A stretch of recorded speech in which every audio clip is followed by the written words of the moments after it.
We will start this video by understanding what is state.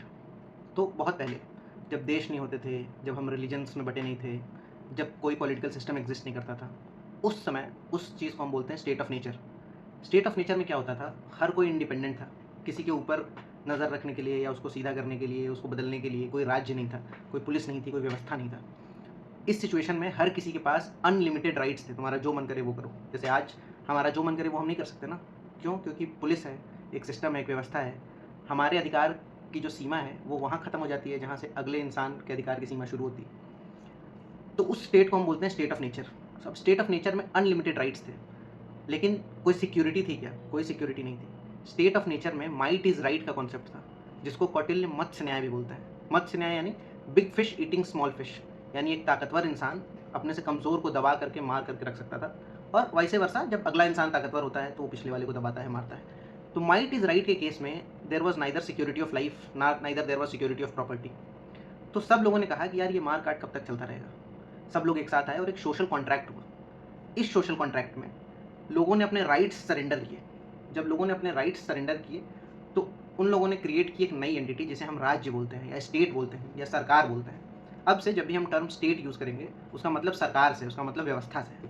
तो लोगों ने अपने राइट्स सरेंडर किए और एक नई एंटिटी क्रिएट की जिसको हम स्टेट बोलते हैं। स्टेट का क्या काम है? स्टेट का काम है सिक्योरिटी देना। ठीक है, there should be security of property, there should be security of your life, ताकि माइट इज राइट, ये जो मत्स्य न्याय का कॉन्सेप्ट चल रहा है समाज में कि कोई भी ताकतवर किसी भी कमजोर को जब चाहे तब मार दे रहा है, जब चाहे तब उसका शोषण कर दे रहा है, ये खत्म हो जाए। राज्य का काम है हर किसी को बचाना, हर किसी को सिक्योरिटी देना, एक व्यवस्था प्रदान करना, एक पूरा सिस्टम जनरेट करना। अब राज्य की जो लेजिटिमेसी है, मान लो सिक्योरिटी और सेफ्टी देने का काम तो है ही राज्य का, लेकिन वो देता रहे, कौन से किस राज्य से तुम्हें ये सारी चीज़ें चाहिए? जो राज्य तुमको सिक्योरिटी दे रहा है, जो राज्य तुम्हारे लिए व्यवस्था पैदा कर रहा है, क्या तुम उससे सहमत हो या नहीं हो? इस बात को बताने के लिए, इस बात की लेजिटिमेसी प्रूव करने के लिए स्टेट ने 4 ऑर्गन्स बनाए, जिन 4 ऑर्गन्स को समय-समय पर ये बात पता चलती रहती है कि सिटीज़न्स स्टेट में भरोसा कर रहे हैं या नहीं कर रहे हैं। वो 4 ऑर्गन्स कौन से हैं? सबसे पहला वो ऑर्गन है लेजिस्लेचर। लेजिस्लेचर यानी जो हमारी विधायिका है, लोकसभा, राज्यसभा या फिर राज्यों में जो लेजिस्लेटिव असेंबली, लेजिस्लेटिव काउंसिल्स हैं वो। फिर आते हैं एग्जीक्यूटिव्स। एग्जीक्यूटिव्स यानी ये ब्यूरोक्रेट्स, ये मंत्रीगण, ये जो हमारे यहाँ काम करने वाले सरकारी कर्मचारी हैं, ये लोग एग्जीक्यूटिव का पार्ट है। फिर आता है जुडिशरी यानी न्यायपालिका, और फोर्थ स्टेज पे आती है आपका सिविल सोसाइटी, मीडिया, ये सारे स्ट्रक्चर्स। जैसे ही क्राइसिस ऑफ लेजिटिमेसी होती है गवर्नमेंट में, तैसे ही ये स्ट्रक्चर्स इन्फॉर्म करते हैं स्टेट को कि स्टेट को चेंज करने की ज़रूरत है। अब प्रेजेंट इंडियन स्टेट स्ट्रक्चर की अगर हम बात करें तो हमारे लेजिस्लेचर कैसा है? अब समझिए कि लोकसभा में 46% मेंबर ऑफ पार्लियामेंट ऐसे हैं जिन पे क्रिमिनल केसेस हैं। एवरेज एज इंडिया की 28-29 है, लेकिन एवरेज एज पार्लियामेंट की 57-58 ईयर्स है। इस सिनेरियो में जो लॉज बन रहे हैं, जिस तरीके का डेलिब्रेशन, जिस तरीके का की बहसें हो रही हैं लोकसभा में या पार्लियामेंट में या लेजिस्लेचर्स में, वो स्टेट की लेजिटिमेसी को बहुत डेंट करती हैं। अब हम दूसरे विंग पे आ जाते हैं, वो है एग्जीक्यूटिव। एग्जीक्यूटिव का जिस तरीके का रवैया है इस देश में, भाई आपने देखा अभी नीट का पेपर लीक हुआ, सीबीएसई में चेकिंग में माल फंक्शनिंग हुई, नाम सबके सामने है। यूपीएसआई सब इंस्पेक्टर भर्ती में 93-94% कट ऑफ है। एंडलेस चीज़ें हैं, मतलब अगर आप पास्ट 5 साल में देखेंगे तो एक एग्ज़ाम अच्छे से अगर कंडक्ट हो जाए, even prestigious institutions like UPSC में भी फेक सर्टिफिकेट्स लगा करके, डिसेबिलिटी सर्टिफिकेट्स लगा करके रिजर्वेशन क्लेम करना और आईएएस बन जाने के बहुत सारे आपको एग्जाम्पल्स मिल जाएंगे। तो एग्जीक्यूटिव का भी जो स्टेचर है ना, वो बहुत डेंटेड है आज के डेट में। आपने अभी थोड़े दिन पहले एक वीडियो देखा होगा, कोयम्बतूर में एक 10 साल की लड़की का रेप हो गया और सीनियर ऑफिशियल्स, पढ़े लिखे आईपीएस, सीनियर आईपीएस ऑफिशियल सब बैठे हुए हैं। उसमें से एक तो लेडी ऑफिशियल थी, उस प्रेस कॉन्फ्रेंस में हंस रही है खिलखिला करके। मतलब सेंसिटिविटी तो बहुत पहले मर गई थी, एक जो दिखावटी शर्म और हया की बात होती है ना, वो भी नहीं रही। मतलब as if they were laughing on the people कि तुम लोग तो bloody, we will smash you whenever we want and we can do anything with you. खैर, अब तीसरे पार्ट पे आते हैं जो है जुडिशरी। जुडिशरी का क्या स्टेट है ये हम सबसे छुपा तो है नहीं। कुछ 4.5 करोड़ केसेस पेंडिंग है इंडियन कोर्ट्स में। भाई 10 साल से ज़्यादा से 23% केसेस पेंडिंग है, जुडिशरी उनको सॉल्व ही नहीं कर पाई। 70,000 से ऊपर केसेस पेंडिंग है सुप्रीम कोर्ट में। अभी थोड़े टाइम पहले ही दिल्ली हाई कोर्ट के जस्टिस यशवंत वर्मा, उनके घर से पूरा नोटों से जली हुई नोटों की बोरियां मिली और क्या नहीं मिला, एक एक्शन जुडिशरी की तरफ से नहीं आया। और रेकलेस कमेंट्स तो मतलब भरे पड़े हैं, चाहे वो महाराष्ट्र में जज का कमेंट हो कि भाई अगर स्किन टू स्किन कांटेक्ट नहीं हो रहा है तो उसको मोलेस्टेशन थोड़ी मानेंगे, हाँ, या फिर अभी चीफ जस्टिस का कमेंट हो, हाँ, कि भाई ये तो अनएम्प्लॉयड यूथ सब कॉकरोचेज हैं और हमें तो भाई ऐसे ये लोग देश को बर्बाद कर रहे हैं। Judicial trust is in question. और फिर फोर्थ विंग पे आते हैं मीडिया। अब मीडिया या सिविल सोसाइटी के बारे में तो क्या बोलें, जो बोलना है वो कम ही है। आप सब लोग उससे परिचित तो है नहीं। मीडिया क्या कर रही है, कैसा परफॉर्म कर रही है, पेट्रोल महंगा होने के कितने लाभ बता रहे हैं और किस तरीके के प्रोग्राम्स रन करते हैं, किस तरीके के इश्यूज़ को अटेंशन देते हैं, कितना सेंसिटिविटी फैलाते हैं। हाँ। इस कंटेक्स्ट में हम लोग जो सबसे सीवियर प्रॉब्लम अभी फेस कर रहे हैं उसको हम लोग बोलते हैं crisis of legitimacy. Crisis of legitimacy यानी कि जब स्टेट के एग्जिस्टेंस को लोग दबे ज़बान में धीरे धीरे क्वेश्चन करने लगे, इस सिनेरियो को हम लोग बोलते हैं क्राइसिस ऑफ लेजिटिमेसी। कैसे पता चलता है कि क्राइसिस ऑफ लेजिटिमेसी है? बहुत सारे फैक्टर्स से ये बात पता चलती है कि क्राइसिस ऑफ लेजिटिमेसी है। जैसे भी आपने थोड़े दिन पहले सुना होगा कि एक डिजिटल पेज बना, लड़कों ने बनाया कॉकरोच जनता पार्टी करके, और देखते ही देखते उसके 18-19 मिलियन इंस्टाग्राम पे फॉलोअर्स हो गए। अब देखो, कहने को तो बहुत सारी चीज़ें हैं और बहुत सारे तरीके के नॉर्म्स चल रहे हैं और बहुत सारे लोगों को बहुत सारे तरीक़ों से भरोसा भी दिलाया जा रहा है कि भाई अरे ये तो फंडेड है, ये तो इस पॉलिटिकल पार्टी के विंग है, अरे ये CIA के ऑपरेशंस हैं, ये मिसलीडिंग फैक्टर्स हैं, बहुत सारी चीज़ें हैं और हो सकता है सच भी। What I am saying is that apart from all these things, इतनी जल्दी किसी का ट्रैक्शन पकड़ना और लोगों का उसके तरफ डिजिटली रिस्पॉन्ड करना इस बात को दर्शाता है कि लोग कितना इरिटेटेड हैं, कितना फ्रस्ट्रेटेड हैं, और लोग डिसेंट से, एंटी हीरो एक्शंस से कितना रिलेट कर पाते हैं। अपार्ट फ्रॉम दिस, और हमें कहाँ देखने को मिलता है कि क्राइसिस ऑफ लेजिटिमेसी है? अभी रिसेंटली तमिलनाडु में इलेक्शंस हुए। तमिलनाडु के इलेक्शंस में लोगों ने DMK, AIDMK, जो वहाँ की पुरानी पार्टीज़ हैं, 50-60 साल से वहाँ पॉलिटिक्स कर रही हैं, उनके कार्डर्स हैं, उनके लॉयलिस्ट्स हैं, उनको छोड़ करके 2 साल पहले बनी TVK, एकदम नई पार्टी, जिसमें उनको थोड़ी क्रेडिबिलिटी दिखी, थोड़ा होप दिखा, लोगों ने उसको चूज़ किया rather than going with the past parties. Even beyond this, crisis of legitimacy कितनी है सोसाइटी में, ये आप इस बात से ही जान सकते हैं कि आप इन जनरल घर से बाहर निकलिए और थोड़े सीरियस लोगों से बात करिए। सीरियस लोग यानी रील बेस्ड PhD होल्डर से नहीं, ठीक है, जो लोग सीरियसली कंसर्न है सोसाइटी को लेकर के, ठीक है। जैसे कुछ लोग तो आपको ऐसे मिलेंगे जिनका हर चीज़ के बारे में एक ओपिनियन है, अरे सरकार ये कर रही है, अरे इंटेलिजेंस वाले हमारे देश में ऐसे ऑपरेशंस चला रहे हैं, अरे सिविल वॉर होने वाला है, अरे अभी तेल तो ऐसा है इल्यूमिनाटी के। उन लोगों से नहीं, सीरियस लोगों से अगर आप बात करेंगे, सोसाइटी में निकलेंगे, लोगों से बात करेंगे, तो एक सेंस ऑफ फ्रस्ट्रेशन दिखेगा आपको। किसी के बच्चे ने नीट का पेपर दिया होगा, कोई खुद एग्जाम की प्रिपरेशन कर रहा होगा। इवन लोगों में इतना फ्रस्ट्रेशन है कि छोटे से छोटा काम कराने के लिए लोगों को हर ऑफिस में, हर कार्यालय में, हर सरकारी कर्मचारी के आगे कुछ ना कुछ पैसे देने पड़ रहे हैं। इस सिचुएशन में जब आप लोगों से बात करेंगे तो एक सेंस ऑफ एंगर दिखेगा उनके अंदर, और इसी एंगर को हम लोग बोलते हैं क्राइसिस ऑफ लेजिटिमेसी। यानी जो राज्य के प्रति लोगों का भरोसा है वो धीरे धीरे धीरे करके डेंट हो रहा है, और ये जो भरोसा धीरे धीरे करके डेंट हो रहा है, बहुत सारे एक्शंस से स्टेट या स्टेट के रिप्रेजेंटेटिव्स इसको स्ट्रेंथन कर रहे हैं। कैसे एक्शंस? जैसे CJI का जो कमेंट था कॉकरोच वाला, उससे स्ट्रेंथन हो रही है ये चीज़ें। या फिर जैसे कोयम्बटूर में 10 साल की लड़की का रेप हुआ और जैसे press conference senior IPS officers ने की, जैसे हंसे वो लोग वहाँ, उससे।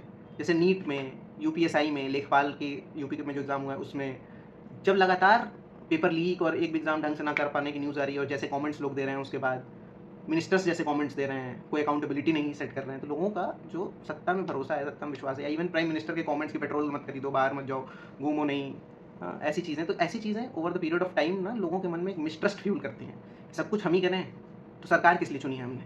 और ये भी नहीं, apart from this, if you go to any office in India today, मतलब एक छोटी सी ज़मीन की नपाई में भी लेखपाल उगाही कर रहा है, police stations, judicial offices, you name a public office जहाँ करप्शन नहीं है, जहाँ अपना काम कराने के लिए तुमको पैसे नहीं देने। अब स्टेट जब एग्जिस्टेंस में आया तो उसने 2-3 प्रॉमिस किया हमको। क्या क्या प्रॉमिस किया? सबसे पहला प्रॉमिस किया सिक्योरिटी, दूसरा प्रॉमिस किया ऑर्डर, तीसरी चीज़ प्रॉमिस की कि एक सिस्टम जिसको स्टेट स्पॉन्सर करेगा ताकि वो हमारा रोज़मर्रा का काम आसान कर सके। आज किस दिन में, आज की सिचुएशन में क्या है? यू हैव टू पे फॉर योर सिक्योरिटी। आपका कुछ चोरी हो जाए, मतलब जिन लोगों ने इस चीज़ को फेस नहीं किया होगा उनकी बात अलग है, नहीं तो जिसको भी थाने जाना पड़ा होगा, जिस तरीके का ह्यूमिलिएशन उसको झेलना पड़ा है, जिस तरीके का सेंस ऑफ डेप्रीवेशन उसको झेलना पड़ा है, सिक्योरिटी के लिए बिना पे किए एक्शन नहीं करवा सकते आप। पहली चीज़ है सिक्योरिटी, दूसरी चीज़ है ऑर्डर। ऑर्डर मेंटेन करने के लिए तुम सिस्टम काम करे तुम्हारे लिए, यू हैव टू पे for the system for that, ठीक है। तुमको अपनी ज़मीन की नपाई करने के लिए, अपने प्रोजेक्ट्स को आगे बढ़ाने के लिए, अपना ही काम करवाने के लिए सरकार की तनख्वाह से इतर तुमको हर चीज़ का पैसा देना है। फिर स्टेट का क्या ही काम है? जब अपनी सुरक्षा की जिम्मेदारी तुम्हारी है, जब अपना काम कराने की जिम्मेदारी तुम्हारी है, जब हर चीज़ के पैसे तुम दे रहे हो, तो ये राज्य, ये सरकार, ये एग्जिस्ट ही क्यों कर रही है, पूरा सिस्टम एग्जिस्ट ही क्यों कर रहा है, उगाही करने के लिए। हाउएवर, क्राइसिस है लेजिटिमेसी की, ये रिकॉग्नाइज करना ही पहला स्टेप है। हम कर क्या सकते हैं इसके लिए, हम ये डिस्कस करना चाहते हैं। अब क्राइसिस है, ये बात हमने स्टैब्लिश की, अब इस क्राइसिस का सॉल्यूशन क्या है, हमको किस तरफ चलना है, इस बात को हमको डिस्कस करना है। तो हम इस बात को दो स्तर पर डिस्कस करेंगे। सबसे पहला स्तर ये है कि we as a society what can we do to address this crisis, और दूसरी चीज़ we as individual what we can do to address this crisis. सबसे पहले बात करते हैं कि we as a society what can we do to address this crisis. सबसे पहली चीज़ ये है ना कि हमें सिविक कल्चर बैलेंस करने की ज़रूरत है, सिविक कल्चर रीबिल्ड करने की, मेंटेन करने की ज़रूरत है। Today most citizens know outreach but do not know governance. हमें ज़रूरत है कि हम लोकल इशू फोरम्स बनाएं, हम राइट्स के बारे में, ड्यूटीज़ के बारे में लोगों को अवेयर करें। सी, आप सुने होंगे बहुत सारे लोग ऐसे बोलते रहेंगे कि हमारे अधिकारों का हनन हो रहा है, हमारे अधिकारों का क्या, but what about your duties as a citizen of this nation, you have certain duties no to perform. जैसे नल से पानी पीना अगर तुम्हारा अधिकार है, तो पानी पीने के बाद उस नल को बंद कर देना ये तुम्हारी ड्यूटी है। तो we need to make citizen aware, citizen awareness forum शुरू करना है। डिबेटिंग, जब तक सोसाइटीज़ छोटे छोटे कॉकस में डिबेटिंग फोरम्स, डिस्कशन फोरम्स नहीं शुरू करेंगे, तब तक रीडिंग सर्कल्स नहीं शुरू करेंगे, तब तक अवेयरनेस कैसे आएगी सोसाइटी में। Second thing what we need to do, second thing which we need to do is that we need to evaluate, we as a society need to evaluate our leaders, not on the basis of caste, not on the basis of what community they represent, not on the basis of how religious hardened they are. We as a society need to evaluate our leaders on the basis of their administrative capacity, on the basis of deliverables, कि क्या promise किया था, कितना करके दिए हो, उनका ethical conduct कैसा है। We need to evaluate them on the basis of their ethical conduct, and apart from this we need to strengthen local communities. local communities जैसे RWAs हैं, जैसे पंचायत में डिस्कशंस के जो फोरम होते हैं, जो तुम्हारा ग्राम सभा वगैरह है जहाँ डिस्कशंस होते हैं, ठीक है। वॉलंटियरिंग नेटवर्क्स जहाँ सोशल सिविल सोसाइटी के डिस्कशंस होते हैं, सिविल सोसाइटी कोऑपरेट करती है। लोकल कम्युनिटीज़ को स्ट्रेंथन करने की क्यों ज़रूरत है, क्योंकि we as part of a community are strengthened individuals. हमें शक्ति मिलती है when we are part of a community. जैसे जो लोग बाहर रह के काम कर रहे हैं ना, नोएडा में, दिल्ली में, बेंगलोर में, चेन्नई में, कई बार आप लोग उनसे बात करेंगे, कभी नोएडा दिल्ली अगर आप जाएं और वैसे इंजीनियर से, डॉक्टर से बात करेंगे, तो उन लोगों के ना मन में एक फ्रस्ट्रेशन दिखेगी आपको कि अरे हम लोग यहाँ क्यों, क्योंकि उनको फ्रस्ट्रेशन इस बात की है ना, क्योंकि रोज़ रोज़ उनको ये एहसास होता है ना कि वो बहुत कमज़ोर है, वो कुछ है नहीं। क्यों? क्योंकि जहाँ वो रहते हैं इतना साइकोलॉजिकली हार्डेंड है ना कि दोस्त तो नए बना नहीं सकते, और इस बात में प्राइड भी लेते हैं कि अरे मैं जल्दी किसी से बात नहीं करता हूँ, अरे मेरे दोस्त नहीं है, अरे मैं किसी पर भरोसा नहीं करता हूँ। तो आप बेवकूफ़ हैं, आप नहीं करते हैं तो। वी एज इंडिविजुअल्स, हम लोग कम्युनिटी में रहने के आदी है ना, and when we rejuvenate community, when we are part of a community, we are strengthened. क्यों? क्योंकि पैक में क्या होता है, one for all and all for one. तो खुद किसी की दुख सुख में जाओगे नहीं, खुद किसी कम्युनिटी में इंगेज नहीं करोगे, और अगर ये एक्सपेक्ट कर रहे हो कि तुम्हारे साथ कुछ गलत हो और लोग तुम्हारे लिए खड़े हों, तुम्हारे लिए आवाज़ उठाएं, क्यों उठाएंगे? कौन हो तुम? तुमने उठाई थी किसी के लिए आवाज़? सोशल मीडिया वॉरियर बने थे, लोगों के पोस्ट पे कमेंट करके अपना गुस्सा दिखा रहे थे। जब दुख सुख में जाना था बगल में अपने दोस्त के यहाँ या कहीं भी किसी भी इंडिविजुअल, अननोन इंडिविजुअल के यहाँ तुम गए थे। अभी यहाँ मैं नोएडा में रहता हूँ, अभी यहाँ एक लड़का युवराज डूब के मर गया था, प्रोटेस्ट हो रहा था, मैं गया था उसके प्रोटेस्ट में। इंजीनियर था लड़का, कंपनी में काम करता था, यहाँ लाखों इंजीनियर काम करते होंगे, अपना घर छोड़ के आए हैं। उसके प्रोटेस्ट में हार्डली 50 लोग, हैंडफुल लोग थे, 50 लोग। बहुत लोग बोलते मिल गए मुझको कि सरकार ये नहीं कर रही है, वो नहीं कर रही है। तुम्हारा हक नहीं है बोलने का सरकार ये नहीं कर रही है, वो नहीं कर रही है। कायरों की तरह घर में घुसे रहोगे, एक बार अपने रिप्रेजेंटेटिव्स को क्वेश्चन नहीं करोगे, स्ट्रक्चर को क्वेश्चन नहीं करोगे, कम्युनिटी से दूर रहोगे, तुम प्रधानमंत्री हो इस देश के, तुम्हारे लिए सब कुछ किया जाए। तो सबसे पहली चीज़ कि we need to strengthen local communities, we need to form communities, ठीक है। इस डेमोक्रेटिक डीके को घटाने के लिए, इसको रोकने के लिए जो सबसे पहली चीज़ हमें चाहिए वो है कम्युनिटी। फिर क्रिमिनलाइजेशन ऑफ पॉलिटिक्स रोकने की ज़रूरत है। क्रिमिनलाइजेशन ऑफ पॉलिटिक्स रोकने के लिए हम लोगों को क्या करना है? क्रिमिनलाइजेशन ऑफ पॉलिटिक्स रोकने के लिए सबसे पहले तो इंडिविजुअली हम फैक्ट चेक कर सकते हैं अपने रिप्रेजेंटेटिव्स को, ठीक है। अब दुनिया जहाँ के हम लोग वीडियोस बनाते हैं इलेक्शन के टाइम पे, जितने कैंडिडेट्स हैं, अगर हर विधानसभा से या हर लोकसभा से 5-10 लोग भी कैंडिडेट का एक परफॉर्मा वीडियो बना दें कि भाई ये कैंडिडेट है हमारे, इतने केसेस हैं, इतने मुकदमे हैं इन पे, या कैंडिडेट जब तुम्हारे यहाँ आए तो तुम उससे टेंजिबल इशूज़ पे क्वेश्चन अगर कर पाएँ वी एज अ सोसाइटी, ठीक है, हमारे गांव में अगर कोई कैंडिडेट आ रहा है तो हम हमारे गांव के बुजुर्ग लोग, हमारे गांव के जो रिस्पॉन्सिबल लोग हैं, वो लोग अगर उससे क्वेश्चन पूछ पाएँ कि भाई साहब पिछली बार आप आए थे, आप जीत के गए थे, यहाँ तो सड़क बनी नहीं, वो ग्राम समाज का एक पोखरा है, एक तालाब है, उसका निर्माण हुआ नहीं, आपने बोला था ये करवा देंगे, वो करवा देंगे, क्यों नहीं हुआ? टेंजिबल क्वेश्चंस अगर हम we as a society pose कर पाएँ या फिर फैक्ट चेक वीडियोज़ बना पाएँ, it will be a great help. And then we need to revive ethical media. अब इस दुनिया में समझदार लोग हैं बहुत सारे, लेकिन कुछ हैं मूढ़ बुद्धि के लोग.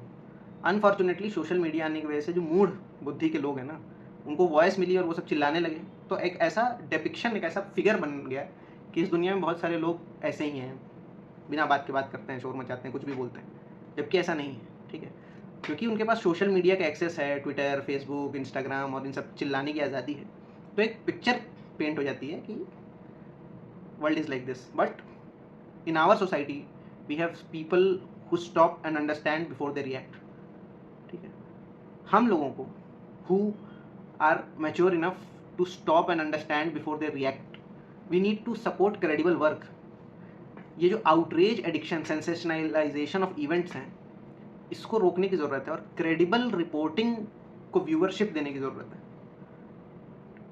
जो भी इंफॉर्मेशन मीडिया हमें दे रही है, हमें उसे बॉयकॉट करने की ज़रूरत है.